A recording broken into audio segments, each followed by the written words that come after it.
तो अगस्ट 5 रे हीराकुद डैम्रु छड़ा चलित वर्षर प्रथम बन्या जल से दिन सका 10 मध्याह 12:30 मध्य बन्या जल छड़ा उपरमुंडे वर्षा जो जलस्तर धीरे धीरे बढ़ुछि।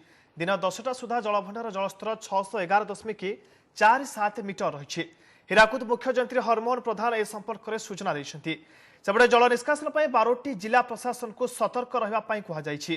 संबलपुर, बरगढ़, सोनपुर, अनुगुल, बौद्ध, नयागढ़, कटक, फुलबाणी, खोर्धा, केन्द्रापड़ा, जगतसिंहपुर, पुरी जिलापाल को ए संपर्क में सूचित आमर गतकाली संध्या ठारू हीराकुद अपरमुंड एवं छत्तीसगढ़ एरिया रे वर्षा भल वर्षा एवं जलस्तर धीरे धीरे बढ़िया जाऊँगी।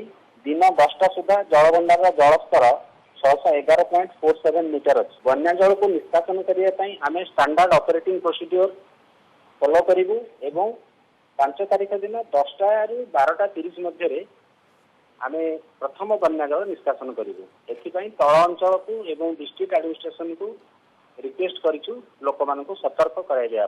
आपाततः 7टी गेट दे जल निष्कासन करने बर्तमान निष्पत्ति नियाई, किंतु से दिन 5 तारीख सकाळे आसेसमेंट करा एक्जाक्टली केतोटी गेट आम छाड़ू।